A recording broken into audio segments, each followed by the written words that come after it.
everybody. I just wanted to give you a quick update on the court case that I've been involved in since June 11th, 2019, which was based upon the Flat Earth Challenge that we had posted after the publication of my 9th book, The Flat Earth as Key to Decrypt the Book of Enoch.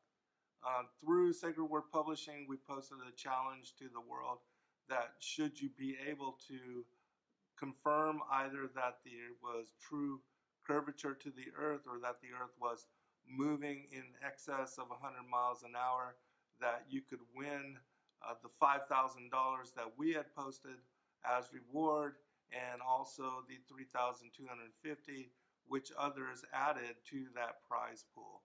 And so we had a number of different contestants apply for and try to win that money, which those of us that have actually done the research, we know that without a question, curvature is non-existent, and that the dynamics of water also affirm that water cannot adhere to a ball, and that it will always settle out in a level, and that it cannot in any manner take on a curved form, as is shown in the depictions of the earth as a sphere. And so an individual named William Thompson decided to sue me in a court of law, saying that he had won this money, deserved the reward, and the basis for our contest or our discussion and deliberation before the judge ended up being focused upon whether, in my case, I appealed to the non-existent nature of curvature, and he tried to affirm that the earth was indeed round and spherical in shape, and to confirm that through his software programs, curvature did exist and that he deserved to be awarded this particular prize. And so in June 11th, 2019, the first case to be decided before Judge Judy Crow here in the Barrow County Magistrate Court. We came together at 9 o'clock in the morning. He presented his side, I presented my side. We then had a Q&A where we could question each other, and then we had a final conclusive statement, and then the judgment was rendered by the the Magistrate Court judge, which she did side with me and stated that basically he had not done enough or proven in any manner the sphericity of the earth, and that he deserved to win the money, and so the case was dismissed. Well, this is the actual court filing. The name of the case is 2019 MV 1104, which if you wanted to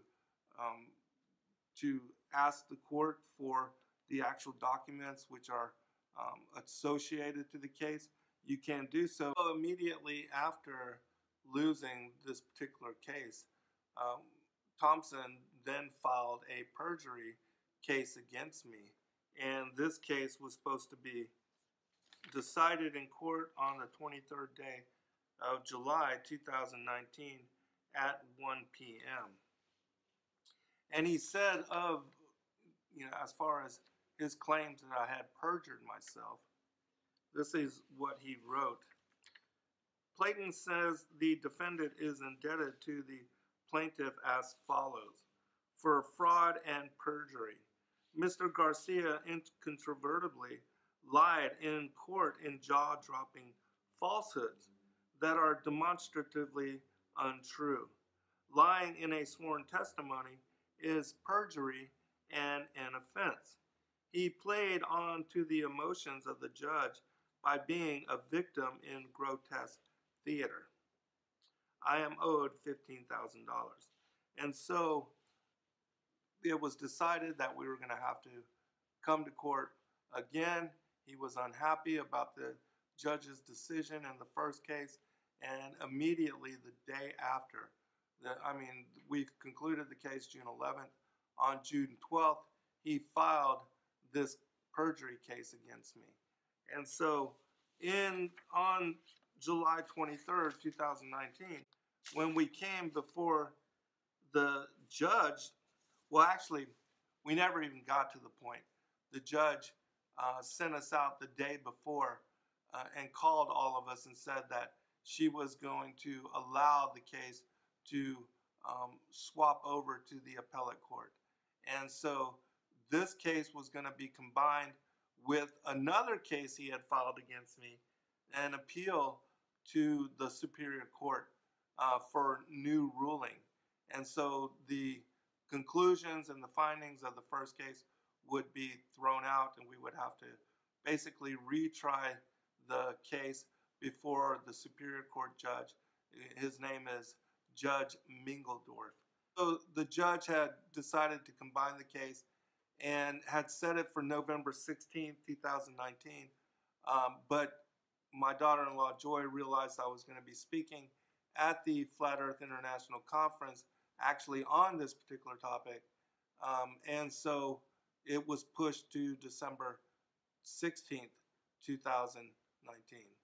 And so I had prepared myself for that particular case, and we were going to come together, and I was really interested in his declarations that I had perjured myself, and I had also made it clear to the judge and to Thompson that I was going to countersue him for harassment, defamation, and slander for saying, basically calling me a liar, and that I had lied, in fact, in front of a court of law, which I had not in any manner, even though, of course, he did not accept or believe the statements that I had brought forth, which denied and affirmed that curvature was non-existent.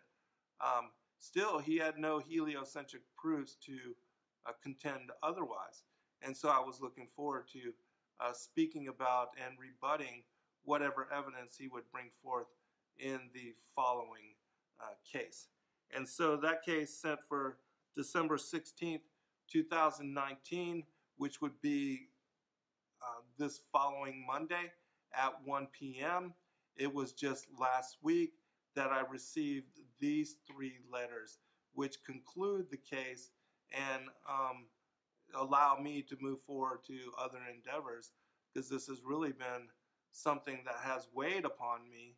Not that I was seriously concerned, but you never know with judges and a court of law and those that can decide upon a ruling. I mean, $15,000 is a lot of money, and certainly something that I did not want to give to this individual over, some kind of proofs which he did not, in my opinion, provide. And so William Thompson, in the interim from July to December, decided to hire attorneys to represent him. And this is what I received from the Superior Court of Barrow County, the state of Georgia. It says, in the case of William Mankey Thompson versus N. Garcia, Superior Court of Barrow County, dear Mr. Garcia, enclosed, please find plaintiff's dismissal without prejudice. If you have any questions or require any additional information, please do not hesitate to contact us. Regards, Gardner Law Firm, Michelle Dukes, paralegal for Seth Meyerson. And then I received from the actual court itself, in the Superior Court of Barrow County, state of Georgia, William Mankey Thompson, plaintiff versus N. Garcia, defendant, civil action number, not going to read it again, dismissal without prejudice. Comes now, plaintiff, by and through counsel, files this dismissal of the complaint in the above captioned matter without prejudice. Plaintiff has paid all costs in this matter. Dismissing our case is not an admission that the proofs are not accurate. They are. The dismissal merely due to the fact that the contest offered by Zen Garcia is as not properly enforceable in a court of law, according to legal counsel. Respectfully submitted this third day of December 2019. The Gardner Law Firm, Seth J. Meyerson. And so with that, the case is concluded. I no longer have to worry about it or spend time and effort trying to defend myself and the non-existent nature of curvature, even though I was ready and I welcomed the follow-up to what was our win in the first case in the magistrate court case, where Judge Crow did side with us and conclude that William Thompson did not provide ample proof to deserve winning the reward money in this flat earth challenge. And those of you that would like to look at and examine the details of this case, I challenge you as well to go and try to find curvature. That it's easy to do with a simple test like the Bedford level experiment, which I did cite in the defense of my case, as well as simple laser tests, that you cannot find curvature and that you can easily see islands, monuments, structures like the Statue of Liberty, cityscapes, lighthouses, well beyond what should be the possible according to the formula for not only determining curvature, but for actually finding it. Curvature is non-existent. And therefore, no matter what you think about the shape of the earth, one has to consider the heliocentric Copernican paradigm that we have all been indoctrinated into. Because if there is no curvature, there's no way that the earth can be round or spherical in shape. And if it's not spherical in shape, well, then the whole thing of the solar system and the earth being one planet in orbit around the sun, and that the sun is the center of the solar system, all that has to be thrown out and a new paradigm put into place to explain what we visually see and what we visually can confirm through the scientific method and experiments which, like the laser test, confirm that curvature is non-existent. And with that, thank you, all of those of you that did pray for us and that supported us in this endeavor. We greatly appreciate all of you. And we have now actual precedent established in a court of law and found locked into the record of the Barrow County Magistrate Court system the efforts and a deliberation before a judge as to the globe versus flat earth debate and whether curvature truly exists. And so you can ask the different, for the different documents and read what I had spoken about and used in defense and come to your own conclusions. God bless all.